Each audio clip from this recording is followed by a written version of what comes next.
Welcome to the Denim and Pearls podcast. Business casual conversation laced with pearls of wisdom.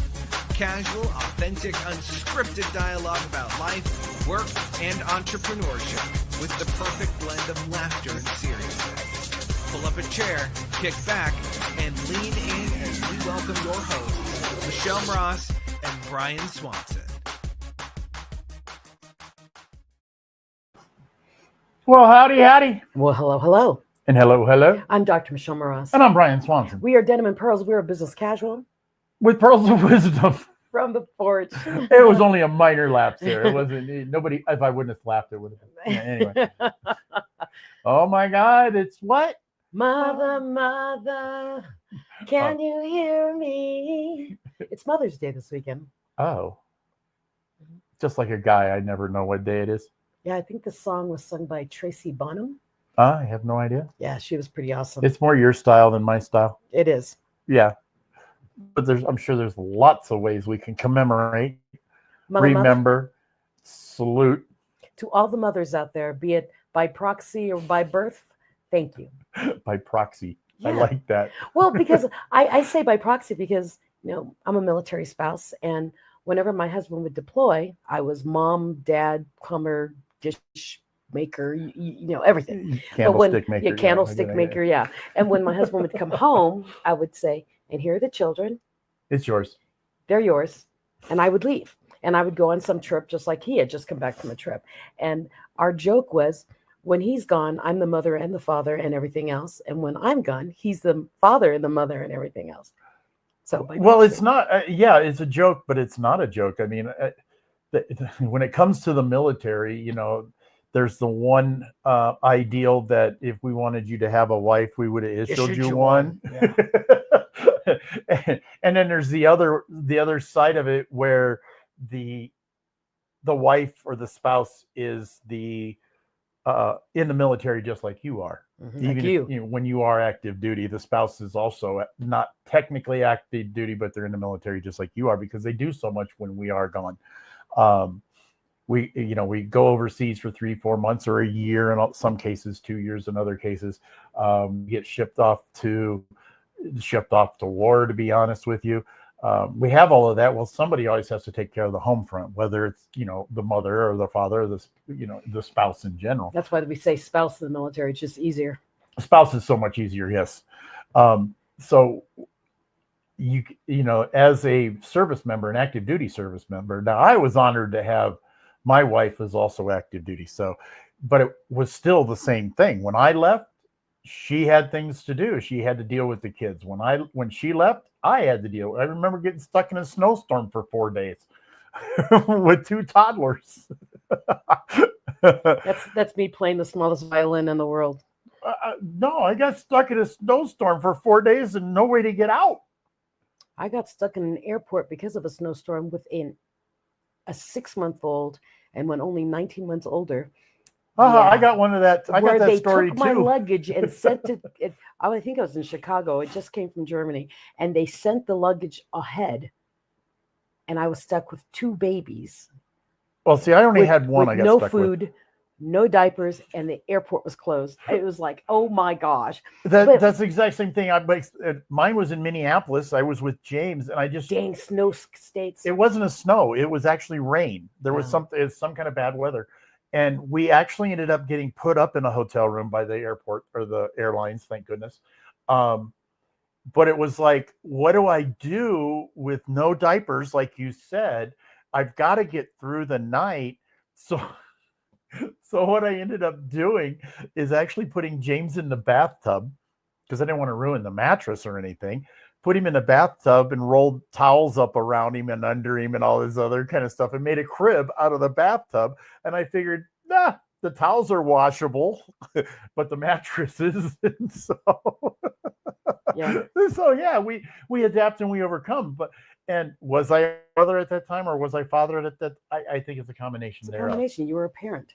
Apparently a parent. Apparently. And that's the whole thing about Mother's Day is we honor mothers in whichever form you come in, because we've all had to play that role. Even before I had children, I was a mom. I mean, and so that's the power of caring for other people. So I think we actually addressed this question last year, but it's worth repeating in my head. So if it's Mother's Day, my wife is not my mother. Do I recognize her at Mother's Day You recognize with her a card and all that stuff? Like if you she was my mother, You recognize her for your children, for being the mother of your children. Just like Father's Day. I do that every day. He's not my dad, but I recognize him for being the father to our children. Yeah. Well, like I said, it's a question that I always ask. But it's never a blank card. It doesn't say Happy Mother's Day. It says, or Happy Father's Day. It says Happy Mother's Day to the woman who helped me become a dad. That kind of thing. I don't know. We had equal parts in that. But anyway. If she didn't push that baby out, you wouldn't be a dad. It takes two to tango, baby. But you wouldn't be a dad if you didn't have it come out of her.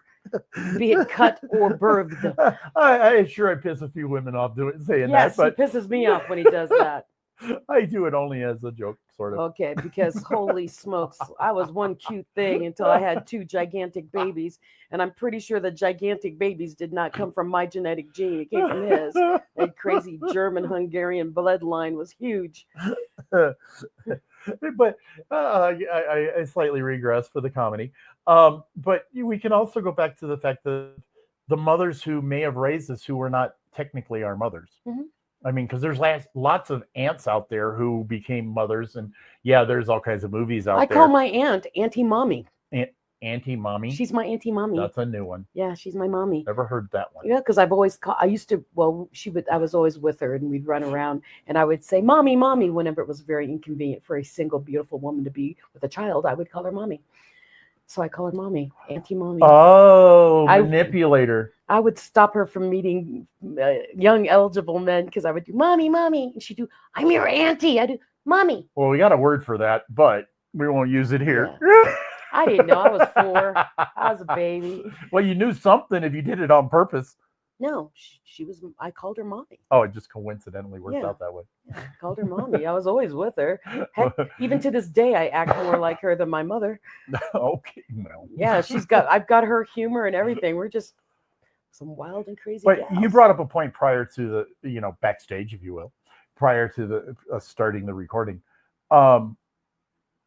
that you're going to go see your mom for a week. Mm-hmm. I went and seen my mom for 4 months before she passed away. I think we still, no matter how bad our mothers were to us, I think we still have to recognize them and give at least a little credit. They may not have raised us right in some cases. They may not have been the best moms. That's all relative, right? It is all relative. It's all relative perspective. It is. It is. It really is. Because, I could go into numerous reasons, but we still have to respect our mother as our mother. Respect your mother for being the person that kept you alive. Or made you alive. Even though she was not the most motherly. Well, and my thing is my mother and my father were always working. And so my sister and my aunt were my two major players, and my grandmother. So my sister during school weeks, right? School days. And then because they would always make sure I had my homework done and I was fed.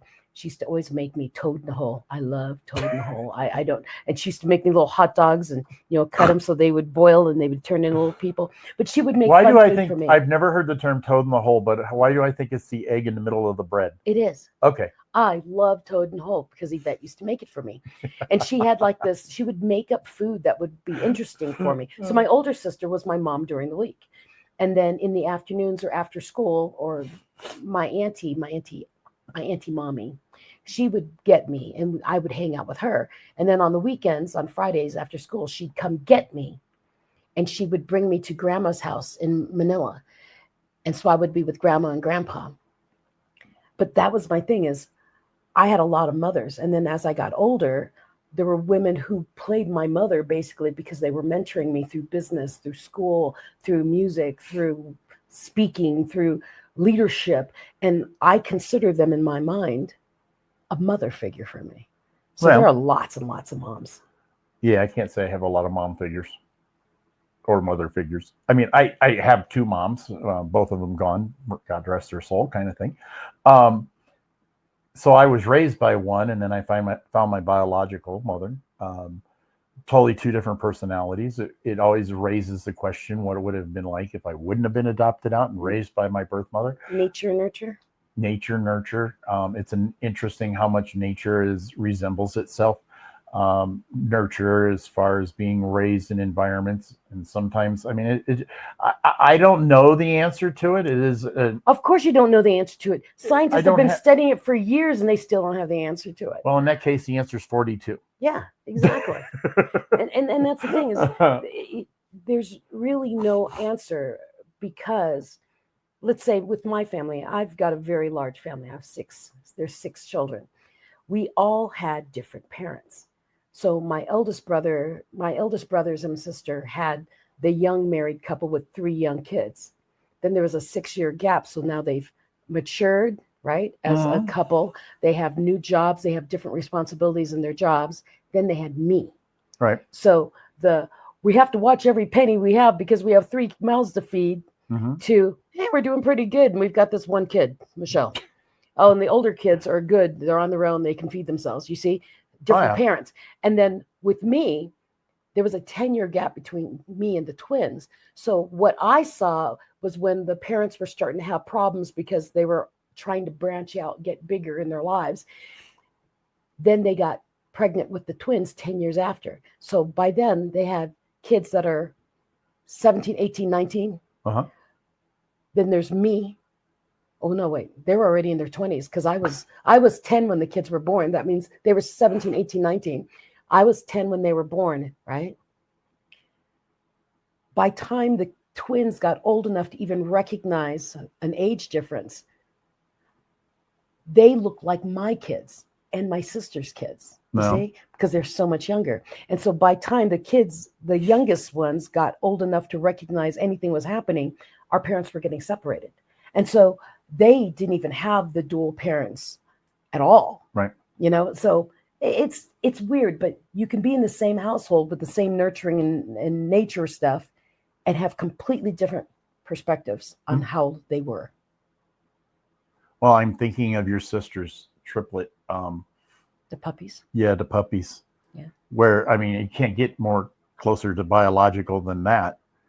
And they're totally 3 different personalities.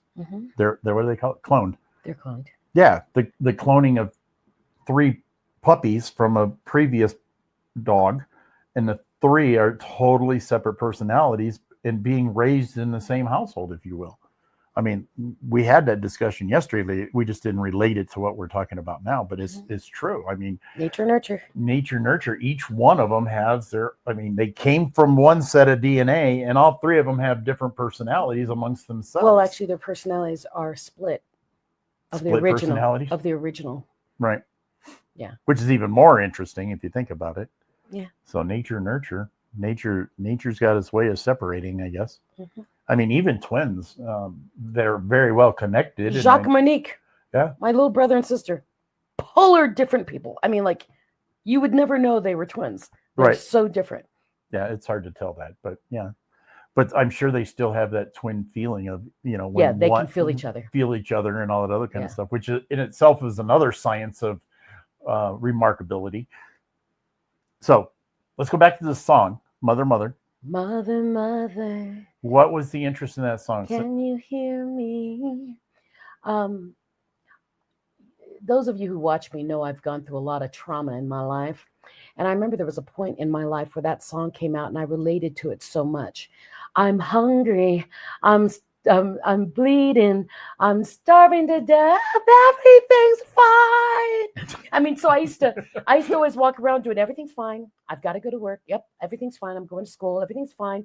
But I would come home and do everything's not fine. But I just told everyone everything was fine because my life was so shattered. I didn't want to torture anyone with my shatteredness. Right. So even with my mom, I do everything's fine. I'm good. Yeah, I ate sometime this week. Are you taking care of yourself? Yeah. But basically, I showered today. I mean, that was really I would circumvent her questions by saying everything was fine. Well, I think we all do that by just by human nature. Yeah, I'm breathing. How was school? All's Fine. Everything's fine. How are you? Fine. But look up that song by Tracy Bonham. Yeah, look at the words. Yeah, it's that's the beauty of some songs. I mean, I'm not really into that song that you played just because of the kind of song that it is, but the words they're meaningful. Yeah, because it's a very simple song. I'm hungry. I'm hungry.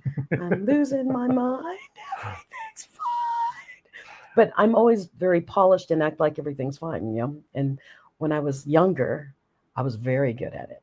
And so nowadays, I'll tell you, it's a rotten day. I'm having a really rough day today, but I'm working on it. I think that's just life and maturity there, but I could be wrong. Life lessons. You turn that on and turn that off as you need to. Yeah. There's certain people. I mean, I'm sure there's. I let you know when I'm having a bad day, but right. I usually won't tell. But that doesn't mean that we're going to go out in public and I'm having a rotten day. No. Well, the thing is I'm also a big believer in if you declare it to be a rotten day, you will have it.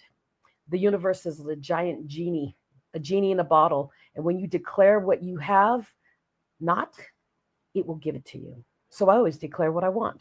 I'm having a wonderful day. So is the mother always the one who is, I mean, we typically say the mother is the nurturer. But we're talking about mothering, but are they always the nurturer? No, because I think in my relationship with my husband, he's more nurturing than I am.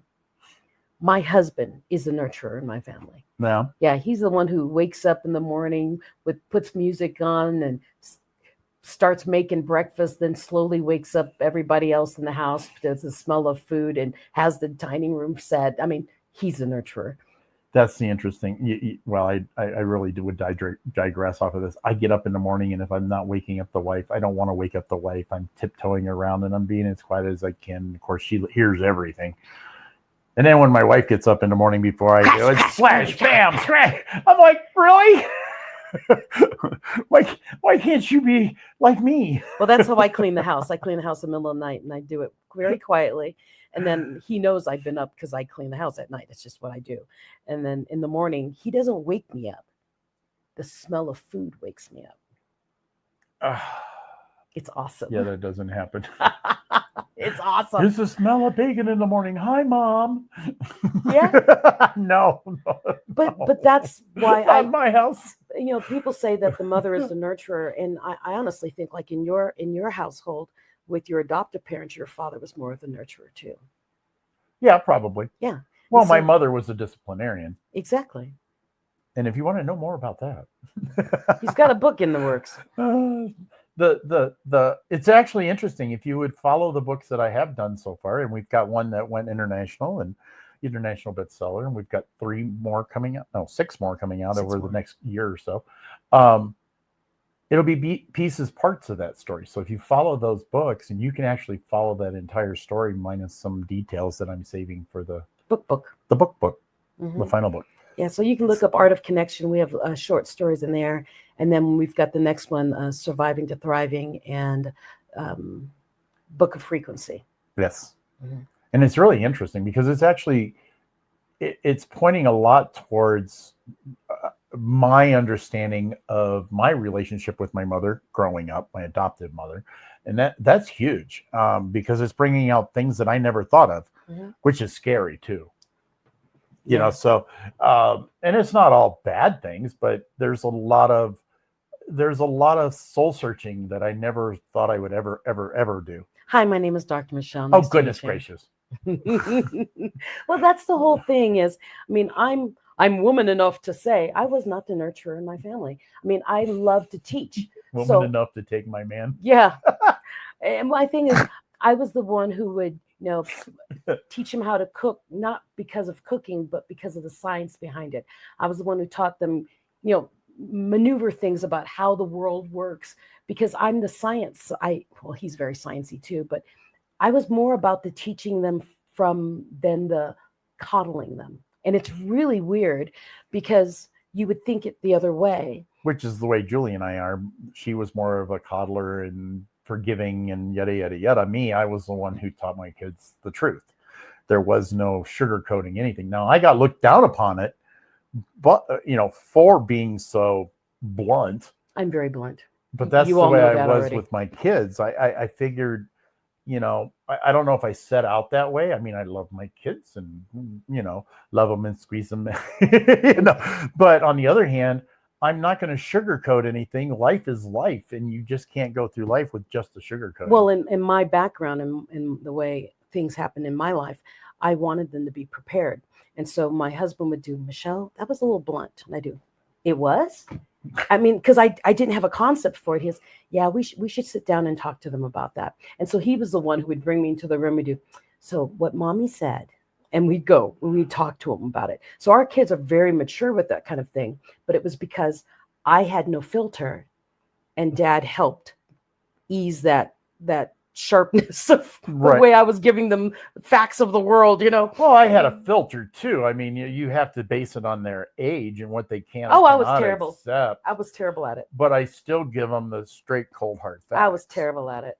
But the thing is Michael is a very good balance for my bluntness. And honestly, I use Brian for the same thing in the world right now. Is I'm very. And he's like, yeah, Michelle. Right. I can be both ways. Yeah. But my thing is when I get focused, I get very blunt. And so I always need a buffer on me. I know it's really weird. Mother. So can you hear me? We have to hit the business side of this. Can you have a mother in business, or are you a mother in business? Now, I'm broadening the definition possibly here when it comes to being motherly within a business. Well, and I've actually seen mothers in command positions in the military, and they were coddling all of their troops. And you're like, oh my gosh, how are they going to survive without you? I mean, you know what I mean? Mm-hmm. How are they going to get, you can get them promoted because you're coddling them. You're writing really nice things for them. But when they get to another commander who doesn't coddle them, they're in trouble. Yeah. And so I remember seeing that kind of thing. And when we got into the civilian world and I was watching people with their businesses doing, you are not building a business. You're trying to build a family, and that's different. And it is. It's there's a line there. Yes, I agree. There is a line there. Because you want to be family where that you all care about the same unit, okay, and the future of that unit and what the goals are. But when you coddle them so much that they can't grow, what you're doing is you're putting a cocoon around them that they will never break from, and then they get lost. What I think is really good is I don't give this gentleman much credit, but he actually taught me a lot. But him and his wife, it was Dave and Kelly is what their names are. But Dave and Kelly, Dave was or still is the forceful, the leader, the one to get in front of the crowds, that kind of stuff within his business.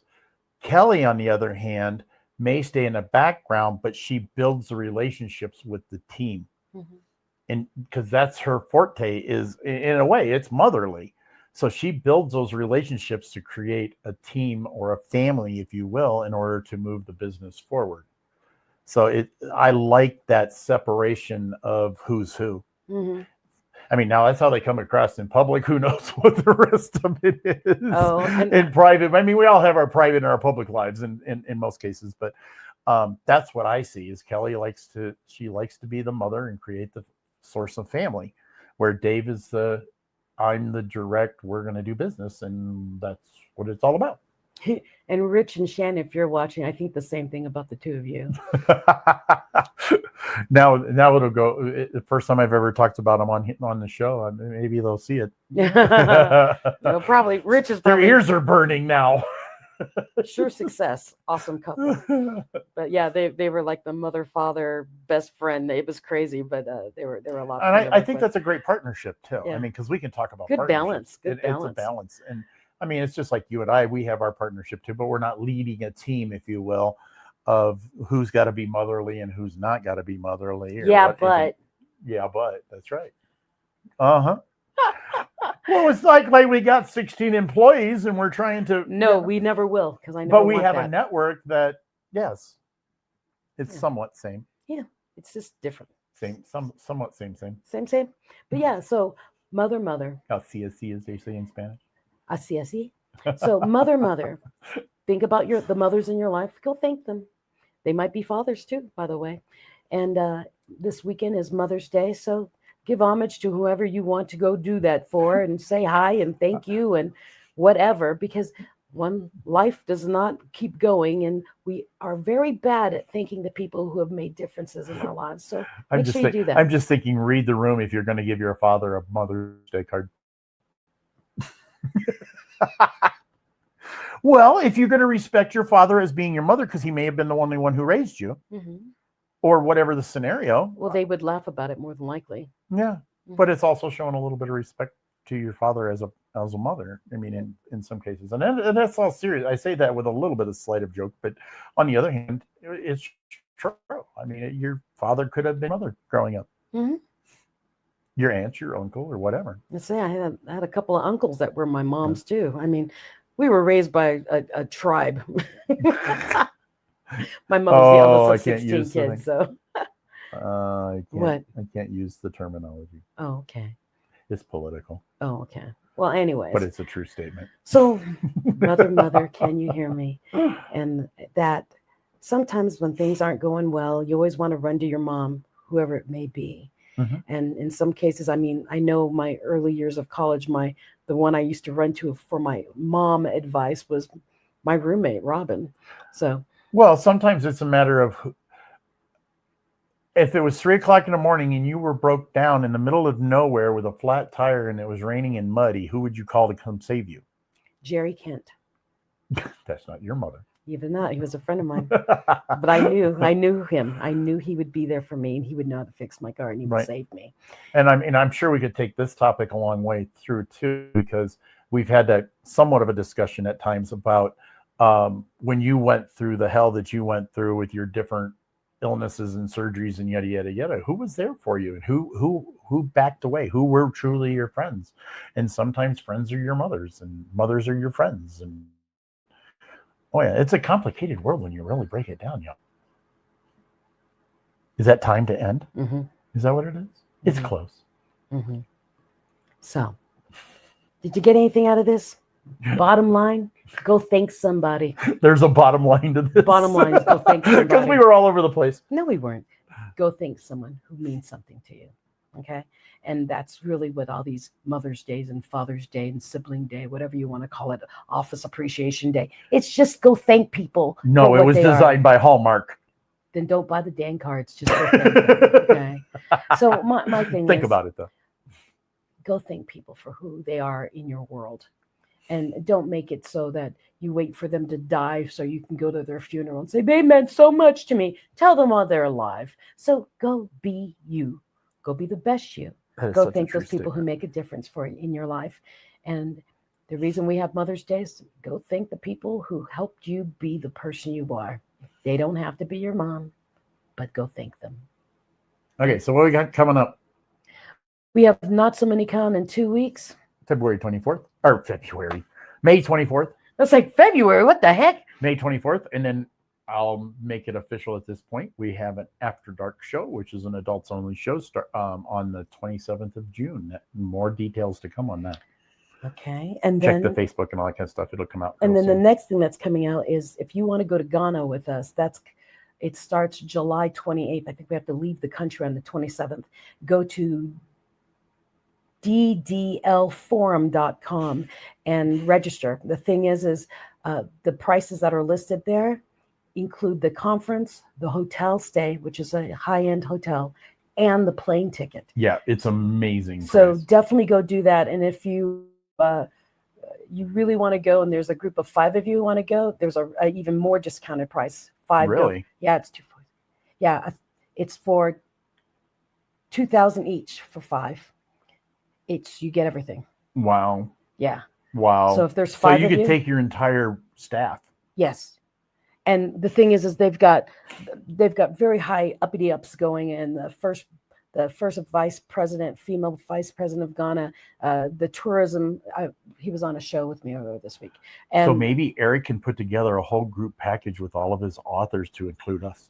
Oh, that would be great. How cool would that be? That would be pretty cool. Take his top authors. But it's about art and tourism and agriculture all mixed in one. And I'll be performing there too. But Eric, that might be a really cool That's idea. kind of cool. It's a good way to do it, and it's just good. Well, and then then you can bring the books to Ghana, and we'll launch another book out there. Oh That would yeah, be a because lot the of fun. first book will be out by then, Mhm. or about that time. Mhm. I don't remember the exact dates, but it's close. But David Douglas, who's running this, who's organizing it all. Muhammad Ali's wife will be there too. But anyways, David Douglas, who's arranging it all, has he really put in some great packaging, and what the tours that we're going to be doing and the food and it sounds phenomenal, and I can't wait to be there. Can't wait. I'm excited. Yeah, I'm excited. Anyways, Anyhow, so my name is Dr. Michelle Moras. and I'm the not Dr. Brian Swanson. We're Denim and Pearls for Business Casual with pearls of wisdom from the porch. Sound good? Sure. Okay, because that's the only other thing I can think of, and I'm sure there'll be other events that are going There's to be always more popping up. coming up. But those are the three big ones. Not so. What date? May 24th, Then After Dark, June 27th, 27th, and then Ghana, July 28th. and then not so again in August. Yeah. So we'll see you soon. Okay. Round and around. Take care and around. happy Mother's Day to all you mothers. Right? Why you snicker on that? Because It's always Happy Mother's Day. yeah. Every day is Mother's Day. Yes, it is. You should always respect your mother. Okay. That's for the Gen Zers out there. Okay. Have a great day, everybody. Have a nice weekend. Do you know where your mother is? I actually do. Awesome. So have a All great right. one, everyone. We'll see you next week. Okay.